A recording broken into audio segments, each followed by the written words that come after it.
2. तन की सेवा क्या है?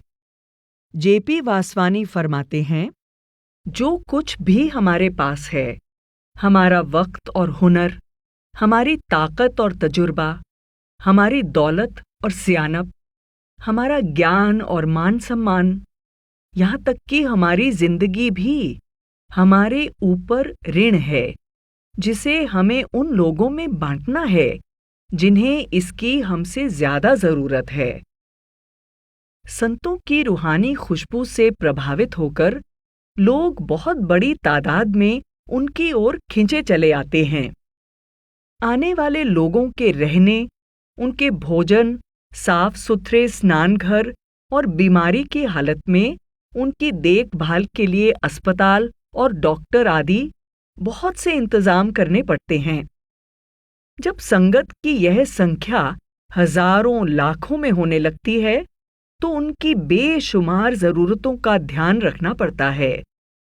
सेवादार सद्गुरु की शरण में आने वाली संगत की देखभाल करके सद्गुरु के परमार्थी कार्य में उनकी मदद करते हैं। सेवादार कैसे बना जा सकता है? इसके लिए सबसे जरूरी है दिल में सेवा की भावना होना। सेवा के लिए हमारा नजरिया ऐसा होना चाहिए कि हम किसी भी सेवा को खुले दिल से करने के लिए तैयार हों। हम कोई फावड़ा या कोई औजार उठाते हैं, झाड़ू लगाते हैं या लंगर में खाना बनाते हैं तो हम सेवादार कहलाते हैं। लेकिन सेवादार बनने के लिए हमें किसी सत्संग घर जाने की जरूरत नहीं है। एक नेक और उदार दिल इंसान बनना ही इंसानियत की सबसे बड़ी सेवा है। हम जहां भी हैं, जिंदगी में कुछ भी कर रहे हैं, दूसरों की मदद करने का मौका हमेशा मिलता ही रहता है। हमें सिर्फ सचेत रहने की जरूरत है। अगर मन में सेवा करने की चाह है तो सेवा के मौके खुद ब खुद सामने आ जाते हैं। असल में 4 वायदों के अनुसार रहनी अपनाकर हम एक तरह से सेवा ही कर रहे हैं। पहला, जब हम शाकाहारी भोजन अपनाते हैं, हम पशुओं को भारी पीड़ा और कष्ट से बचाते हैं। दूसरा, शराब और नशीले पदार्थों का सेवन करके हम कई गलत काम कर बैठते हैं और दूसरों को दुख पहुंचाते हैं। जब हम इनके सेवन से परहेज करते हैं तो दूसरों को इससे होने वाले कष्ट और दुख से बचाकर उनकी सेवा करते हैं। तीसरा, जब हम झूठ बोलते हैं, धोखा देते हैं या चोरी करते हैं या फिर अपने जीवन साथी से बेवफाई करते हैं तो हम दूसरों को दुख पहुंचाते हैं। इस तरह एक ईमानदार और नेक जीवन जीने का हमारा वायदा भी हमारे संगी साथियों के प्रति एक सेवा है। आखिर में हमारा हर रोज भजन सिमरन करने का वायदा है जो हमें परमात्मा के प्रेम से भर देता है, जिससे हमारे मन में सभी जीवों के लिए प्रेम और करुणा की भावना पैदा होने लगती है। इन चारों वायदों को निभाकर हम अपने और दूसरों के प्रति अहिंसा का नियम अपनाते हैं, यानी ना किसी को मारना, ना ही दुख देना। इन 4 वायदों के जरिए सद्गुरु हमारी जिंदगी को प्रेम और सेवा के ताने बाने से बुन देते हैं। सेवा एक भावना है। जब हम सेवादार बनते हैं तो शुरू में ही हमें यह समझ लेना चाहिए कि सेवा क्या है और सेवा क्या नहीं है। सद्गुरु हमें समझाते हैं कि सेवा को दायरों में सीमित न करें। हुजूर महाराज जी फरमाया करते थे कि सेवा प्रेम है। बिना किसी स्वार्थ के निष्काम भाव से किया गया काम सेवा है। इसका मतलब हम जो कुछ भी करते हैं, चाहे घर में, नौकरी में, अपने बच्चों के लिए, सत्संगी साथियों के लिए या किसी अजनबी के लिए सब सेवा है, बशर्ते कि वह प्रेम से की जाए, किसी फायदे या इनाम पाने की चाहत से नहीं।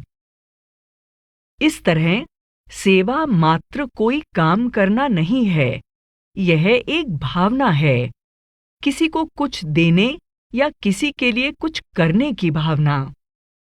बाबा जी ने एक बार फरमाया था कि अगर कोई तुम्हें कुछ देता है तो बदले में हमेशा कुछ ज्यादा देने की कोशिश करो।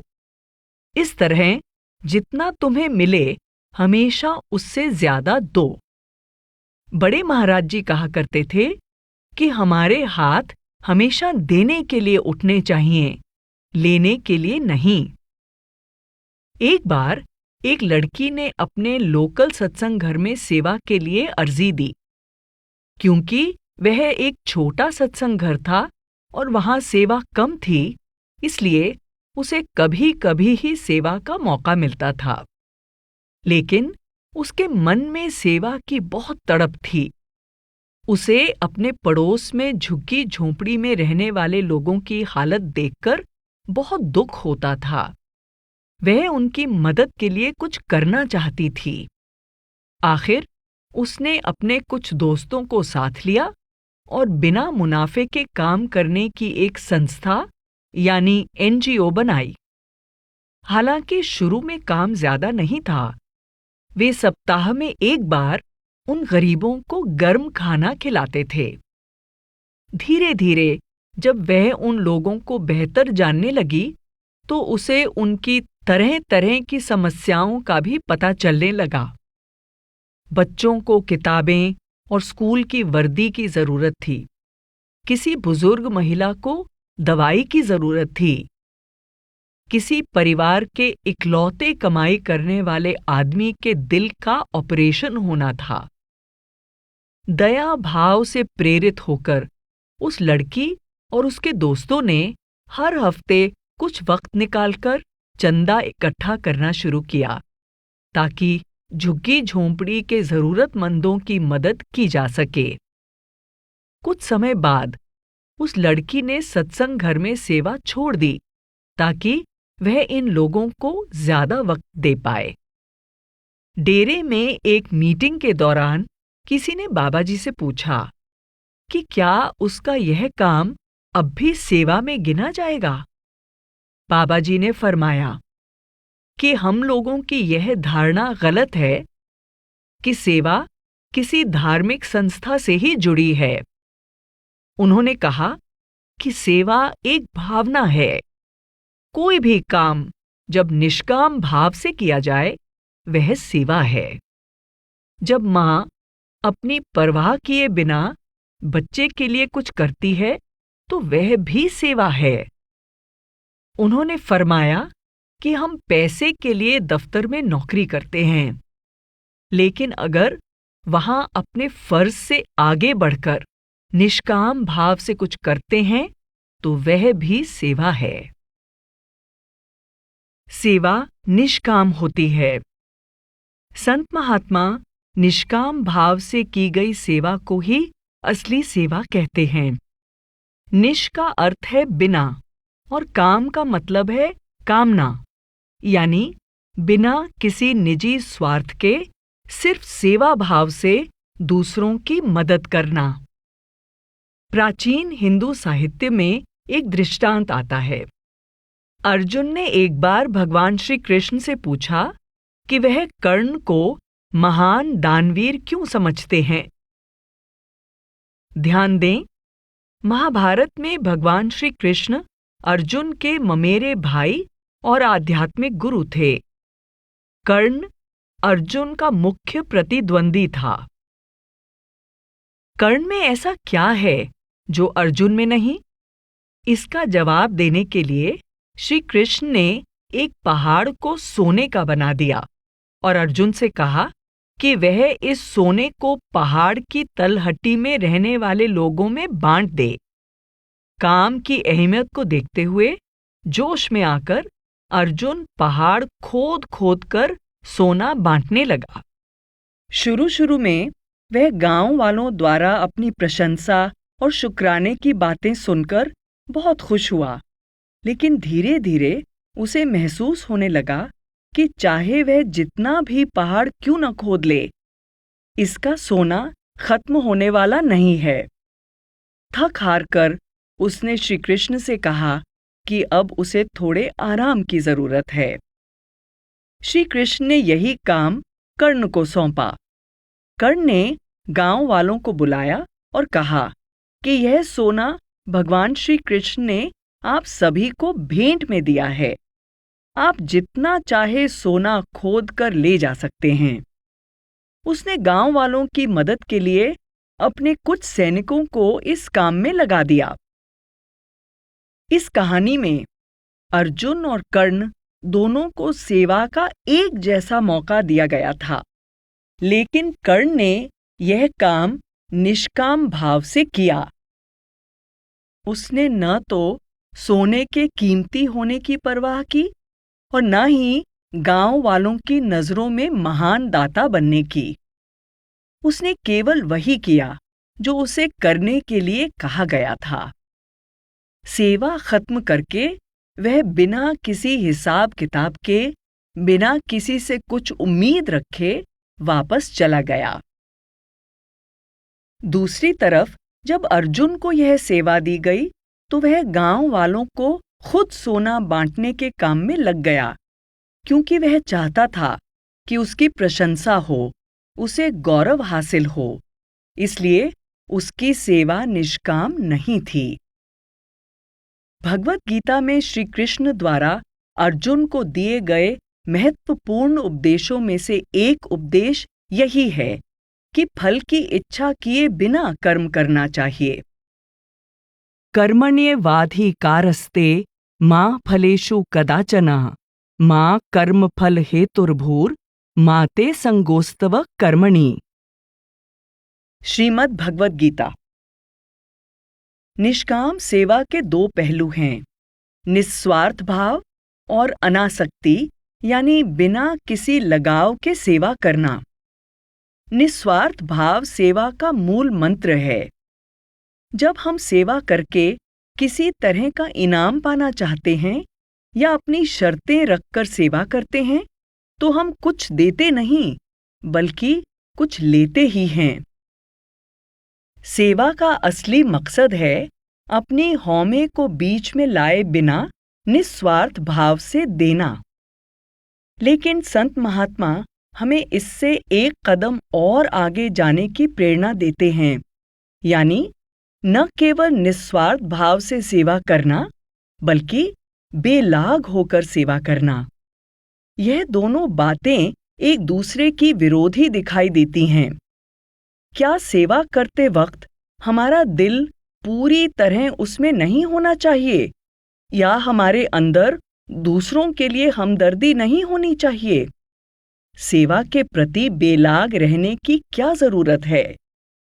महाराज जगत सिंह जी इसका पहला कारण बताते हुए कहते हैं कि किसी भी तरह का मोह, चाहे वह किसी अच्छे काम के लिए ही क्यों न हो, हमारी भजन सिमरन की असली सेवा में रुकावट बनता है। निष्काम भाव से दूसरों की मदद करना यकीनन बहुत अच्छा है, लेकिन हमें अपने आप को सिर्फ इसी के साथ नहीं जोड़ लेना चाहिए। हमें बिना लगाव के सेवा करनी चाहिए और इसे उतना ही समय देना चाहिए जिससे हमारे मन पर बोझ न पड़े। अपने दुनियावी फर्ज और जिम्मेदारियों को निभाएं, लेकिन अपने असल काम में जो भजन सिमरन के द्वारा अंतर में जाना है, उसमें लापरवाही न बरतें। बेलाग होकर सेवा करने की दूसरी वजह यह है कि किसी भी तरह का मोह हमें इस दुनिया से बांधे रखता है। अगर हम सारी जिंदगी दूसरों की मदद करने में लगा दें, लेकिन बदले में उसका हिसाब किताब लगाते रहें या उस सेवा से ही लगाव हो जाए, तो हम खुद को इस रचना के जाल में और भी ज्यादा फंसा रहे हैं। दूसरी तरफ, अगर यही सेवा बिना किसी स्वार्थ के मकसद या उम्मीद से की जाए तो उसका हमारे मन पर कोई बोझ नहीं पड़ता। थोड़े लफ्जों में कहा जाए तो आम तौर पर हम जो भी काम करते हैं वे कारण और प्रभाव, क्रिया और प्रतिक्रिया, उद्देश्य और उम्मीद के सिद्धांत से बंधे होते हैं, लेकिन निष्काम कर्म इस बंधन से आजाद हैं क्योंकि उनसे फल पाने की कोई इच्छा नहीं होती। महाराज चरण सिंह जी फरमाते हैं, हमें निष्काम भाव से बिना किसी फल की इच्छा किए अच्छी करनी में लगना चाहिए। अगर सभी काम इस ढंग से किए जाएं, तो हमें उनका कोई फल नहीं भोगना पड़ेगा। उसी तरह जैसे भुने हुए बीज अंकुरित नहीं होते। अगर अच्छे कर्म फल की इच्छा पाने से किए जाएं, तो उन कर्मों के फल को भोगने के लिए भी हमें दोबारा जन्म लेना पड़ेगा। लोगों की निष्काम भाव से की गई सेवा ही असली सेवा है। इस किताब में देहधारी सद्गुरु की रहनुमाई में की जाने वाली निष्काम सेवा पर रोशनी डाली गई है। हो जीवा नाम ध्याय में आया है। हम चाहें तो सेवा गुरु की संगत की कर सकते हैं या चाहें तो समाज की, लेकिन संगत की सेवा का फायदा यह है कि यह सेवा हम सद्गुरु की रहनुमाई में करते हैं। इस सेवा से गुरु और शिष्य के बीच एक रिश्ता कायम हो जाता है, एक ऐसा रिश्ता जो रूहानी राह पर चलते हुए खुद को बदलने के लिए बहुत जरूरी है। संगत की सेवा का बुनियादी मकसद अपने सद्गुरु का प्रेम हासिल करना है। दूसरी सेवाओं में सेवा करने वाला खुद चुनता है कि वह किसकी सेवा कैसे करना चाहता है, जबकि सद्गुरु के सेवादारों को जो भी सेवा दी जाती है वे उसे खुशी खुशी मंजूर करते हैं। सद्गुरु चाहे उन्हें किसी हॉल को साफ करने की सेवा दें या अस्पताल में या भूचाल से पीड़ित लोगों के लिए घर बनाने की सेवा दें, वे हर तरह की सेवा करने के लिए तैयार रहते हैं। हालांकि सेवादारों के मन में संगत के लिए गहरी हमदर्दी होती है, लेकिन सेवादारों को इससे कोई फर्क नहीं पड़ता कि उनकी हमदर्दी किस रूप में और कहाँ जाहिर होगी, क्योंकि सेवा की सारी जिम्मेदारी सद्गुरु की है और उसका फल भी उनके हाथ में है। सद्गुरु समझाते हैं कि सच्ची निस्वार्थ भावना मात्र बाहरी सेवा से हासिल नहीं की जा सकती। सद्गुरु की रहनुमाई में की गई निष्काम सेवा मन को भजन सिमरन की ओर मोड़ती है। यही आंतरिक सेवा गुरु और शिष्य के बीच एक गहरा रिश्ता कायम करती है। जहां हमारा प्रेम होगा, हम वहीं खिंचे चले जाएंगे। महाराज चरण सिंह जी फरमाते हैं, सद्गुरु सब बंधनों और मोह से मुक्त हैं।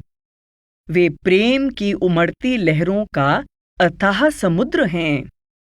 उनकी सेवा करके हम भी इस नाशवान दुनिया के मोह और बंधनों से मुक्त हो जाते हैं। हमारे अंदर परमात्मा के प्रति गहरा प्रेम जागृत हो जाता है। सेवा जरूरी नहीं। नामदान के समय किए गए 4 वायदों में बाहरी सेवा शामिल नहीं है। यह पूरी तरह से खुद की इच्छा पर मुनस्सर है। श्रद्धा भाव रखते हुए जिंदगी में सेवा कहीं भी की जा सकती है। इसके लिए सत्संग घर जाकर ही सेवा करना जरूरी नहीं है। नामदान लेने के बाद बाहरी सेवा से ज्यादा जरूरी 4 वायदों को निभाना है। हमारे लिए सबसे जरूरी है उन 4 वायदों का पालन करना। हालांकि बाहरी सेवा के बहुत फायदे हैं, लेकिन रूहानी तरक्की के लिए हम जो भजन सिमरन करते हैं, यह उसके अलावा है। महाराज चरण सिंह जी फरमाते हैं, सेवा की भावना दिल से आती है। यह किसी तरह की मजबूरी नहीं है। ऐसा नहीं है कि आप सेवा करने के लिए मजबूर हैं, बल्कि आप अपनी इच्छा से सेवा करना चाहते हैं।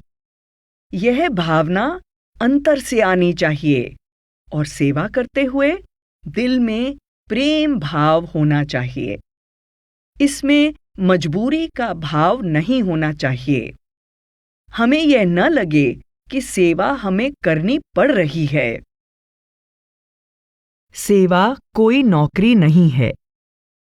कई बार सेवा में किया जा रहा काम वही हो सकता है जो हम अपनी नौकरी या व्यवसाय में करते हैं, लेकिन दोनों के नजरिए में बहुत फर्क है।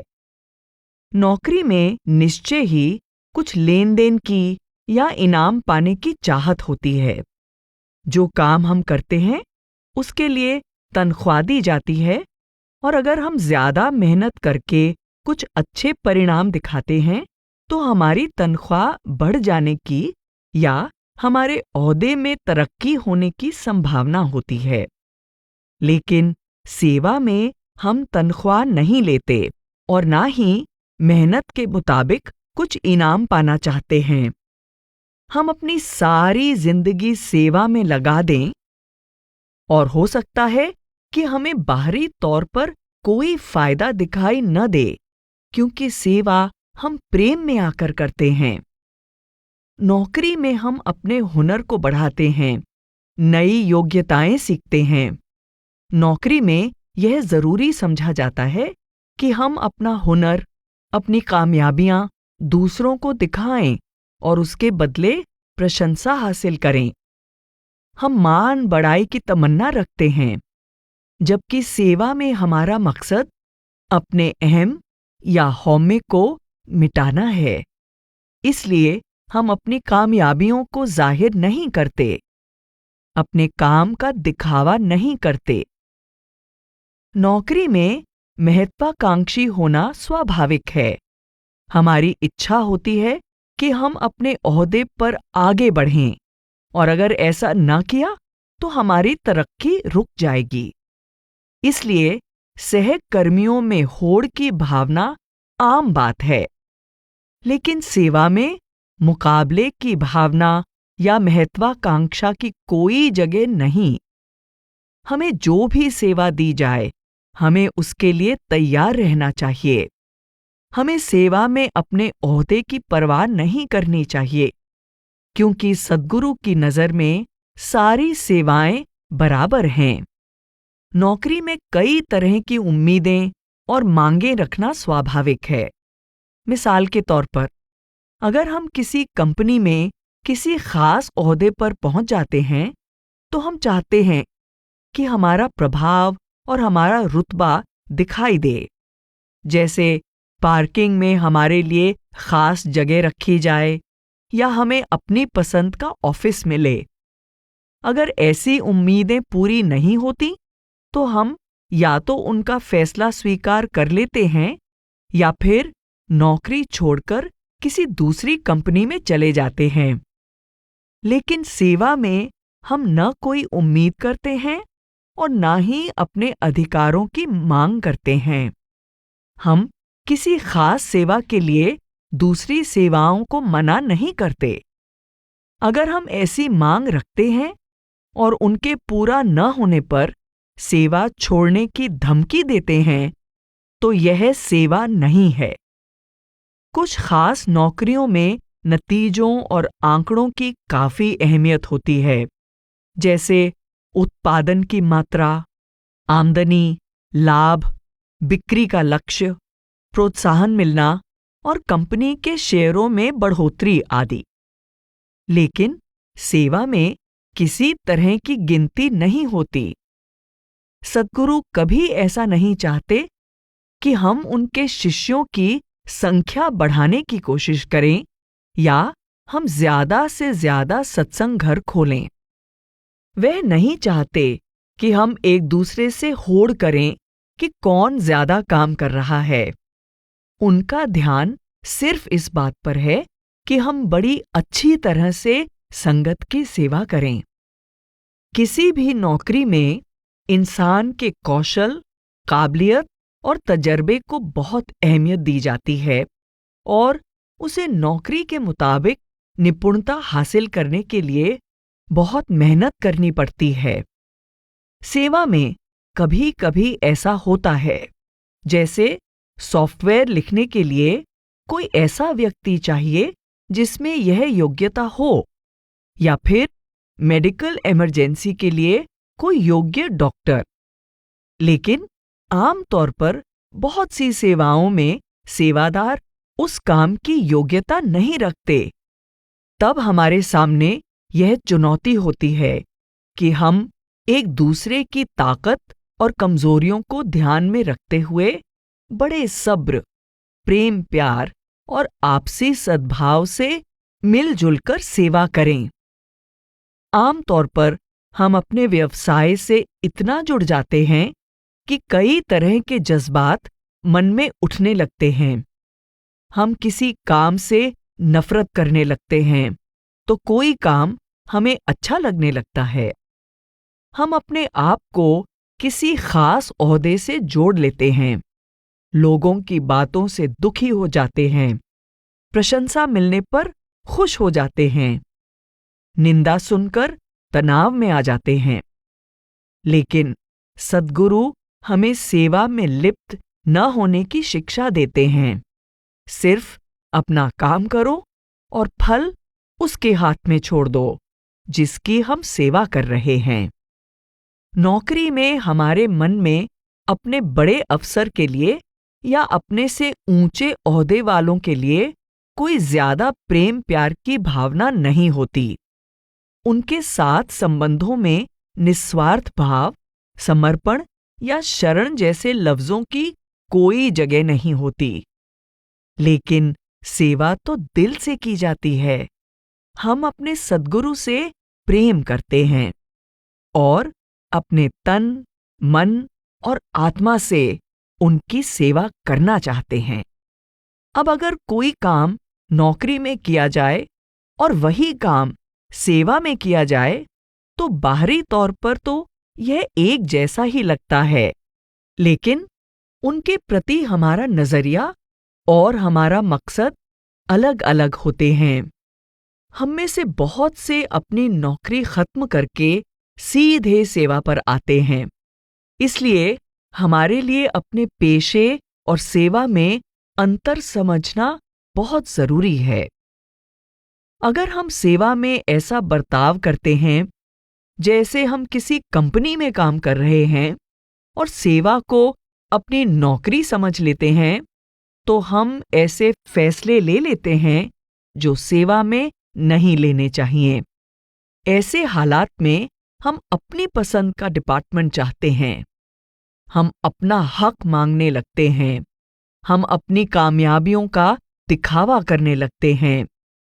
हमारी एक दूसरे से होड़ लग जाती है। सही काम करने के बजाय हम अपने आप को सही साबित करने की कोशिश में लगे रहते हैं। हमारे अंदर ऊंचे से ऊंचा ओहदा पाने की लालसा आ जाती है। ऐसी भावना से दूसरों की सेवा करके अपने सद्गुरु को खुश करने के बजाय हमारा ध्यान खुद पर केंद्रित हो जाता है। सेवा प्रेम है। हुजूर फरमाते हैं कि सेवा अगर प्रेम है तो इसे किसी सीमा में नहीं बांधा जा सकता, क्योंकि प्रेम की कोई सीमा नहीं होती। यह नजरिया सेवा के मायने को अच्छी तरह बयान करता है। सबसे अहम बात है कि सेवा अगर प्रेम है तो इसे हर इंसान कर सकता है।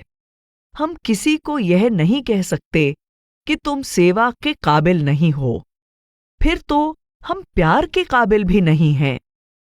अगर किसी डिपार्टमेंट में किसी खास हुनर की जरूरत है जो उस इंसान में नहीं है जो सेवा करना चाहता है, तो उसके लिए किसी दूसरे डिपार्टमेंट में जगह बनाई जा सकती है। सेवा में सभी को साथ लेकर चलना चाहिए। इसलिए हम लोग जो सेवा करना चाहते हैं, हमें ध्यान रखना है कि हम उसे किसी तंग दायरे में बंद नहीं करें। हमारे अंदर केवल वही सेवा करने की चाहत नहीं होनी चाहिए जिसके साथ कोई बैज, ओहदा या बाहरी तौर पर दिखने वाली कोई पहचान जुड़ी हो। एक सत्संग घर में किसी औरत ने, जिसकी उम्र 60 साल से ज्यादा थी, शिकायत की कि उसकी उम्र ज्यादा की वजह से उसे सेवा न देना उसके साथ बेइंसाफी है।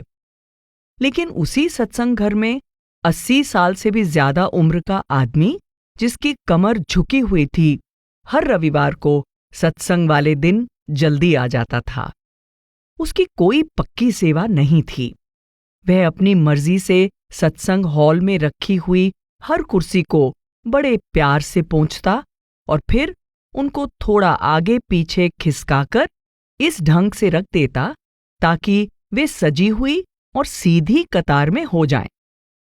हुजूर महाराज जी के वक्त मिट्टी सेवा के दौरान एक औरत, जो आंखों की रोशनी न होने की वजह से ऊंची नीची जगह पर चलने से परहेज करती थी, इसलिए वह संगत के जूतों और उनके सामान की देखरेख करती थी।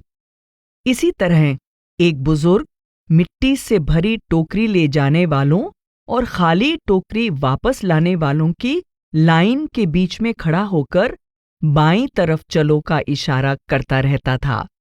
सेवा हर जगह मौजूद है। प्रेम कण कण में समाया हुआ है। अगर सेवा प्रेम है तो इसे सिर्फ संगत की सेवा तक ही सीमित नहीं किया जा सकता। जब सिखों के 10वें गुरु गोबिंद सिंह जी मुगलों के खिलाफ युद्ध लड़ रहे थे, तब उनके शिष्य भाई कन्हैया दास को घायल सैनिकों को पानी पिलाने का काम सौंपा गया। जल्दी ही गुरु साहिब को शिकायतें मिलने लगीं कि कन्हैया न केवल अपने सैनिकों को बल्कि दुश्मन के सैनिकों को भी पानी पिला रहा है। जब उसे गुरुजी के सामने लाया गया और उसके काम के बारे में पूछा गया तो उसने कहा, मेरे मालिक, मुझे दोस्त और दुश्मन में कोई फर्क नजर नहीं आता। मैं उन सब में आपको देखता हूं। फिर मैं आपको पानी पिलाने से इनकार कैसे कर सकता हूं? यह सुनकर गुरुजी ने कहा कि भाई कन्हैया ने ही उनके उपदेश को अच्छी तरह समझा है और फरमाया, जाते छूट गयो भरम उरका, ते आगे हिंदू क्या तुर्का।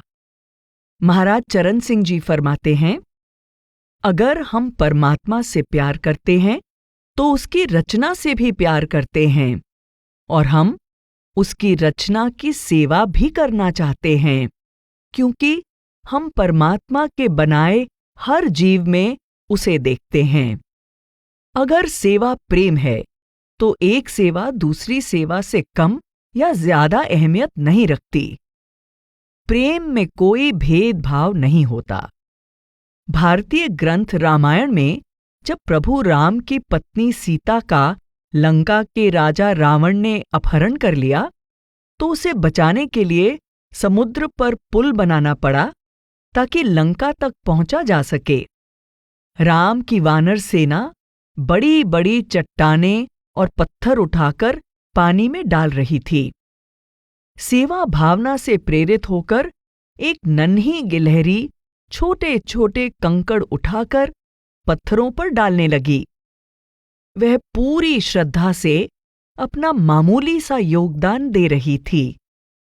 वानर उसकी इस छोटी सी कोशिश का मजाक उड़ाने लगे, लेकिन जब उस दुखी गिलहरी को प्रभु राम के पास लाया गया तो श्रद्धा और समर्पण भाव से की गई उसकी सेवा को देखकर प्रभु राम ने उसे आशीर्वाद दिया।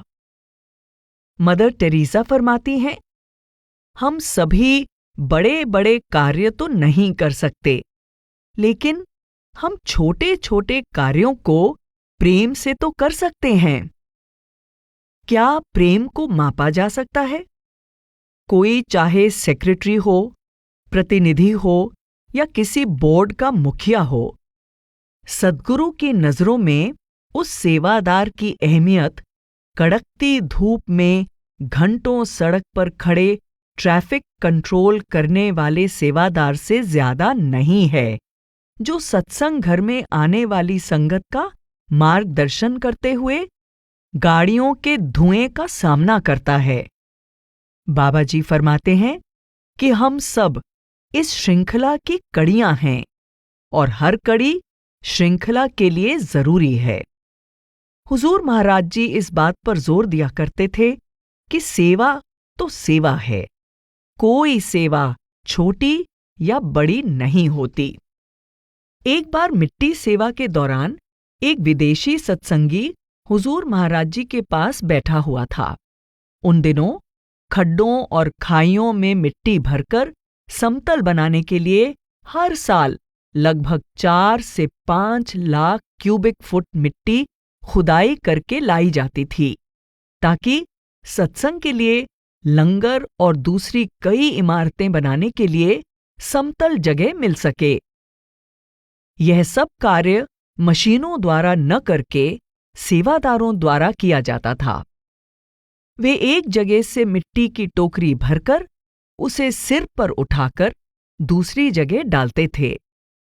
थोड़ी देर सेवा का काम देखने के बाद विदेशी सेवादार ने महाराज जी से पूछा, कुछ लोग टोकरियों में खूब मिट्टी भरकर लाते हैं, लेकिन कुछ ऐसे भी हैं जिनकी टोकरियों में मुश्किल से 2 मुट्ठी मिट्टी होगी। इनकी सेवा का क्या फायदा है? हुजूर ने जवाब दिया, अहमियत इस बात की नहीं है कि वे कितनी मिट्टी उठाते हैं, बल्कि प्रेम और श्रद्धा भावना की है जिससे वे सेवा करते हैं। अगर सेवा प्रेम है तो हमें जितना भी नामुमकिन काम क्यों न दिया जाए, हम उस पर जीत हासिल कर सकते हैं, क्योंकि प्रेम द्वारा कुछ भी हासिल किया जा सकता है। बाबा जी ने एक बार किसी को बहुत बड़े डिपार्टमेंट की जिम्मेदारी सौंप दी।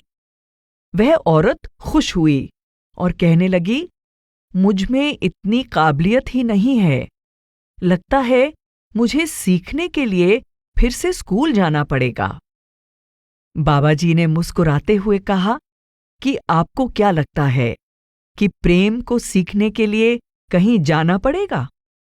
इस तरह सद्गुरु हमें समझाते हैं कि प्रेम ही हमारी सबसे बड़ी ताकत है। यही एक बुनियादी योग्यता है जो हमें सेवा में लाना जरूरी है। जेपी वासवानी फरमाते हैं, क्या परमात्मा को हमारे काम की जरूरत है या उसे हमारे प्रेम की जरूरत है? परमात्मा केवल यह चाहता है कि हम उसके लिए प्रेम से काम करें। एक बार एक लड़की सत्संग घर में सेवा खत्म करके अपनी कार की तरफ जा रही थी। वह कुछ सेवादारनियों के पास से गुजरी जो पार्किंग के नजदीक लॉन में काट छांट कर रही थीं और सेवा करते करते बहुत प्रेम से आपस में बातचीत कर रही थीं।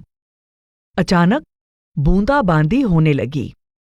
सभी सेवादारनियां भागकर नजदीक के एक शेड में चली गईं, लेकिन एक बुजुर्ग बीबी सेवा में लगी रही। वह लड़की अपनी कार से निकलकर वापस उस सेवादारनी के पास गई और कहने लगी, बहन जी, जब तक बरसात बंद नहीं होती आप भी शेड के नीचे क्यों नहीं चली जाती? आपको ठंड लग जाएगी। बुजुर्ग सेवादारनी ने मुस्कुराते हुए कहा, जब बारिश जोर से होने लगेगी तो मैं भी शेड में चली जाऊंगी, लेकिन अभी तो सिर्फ बूंदाबांदी ही हो रही है।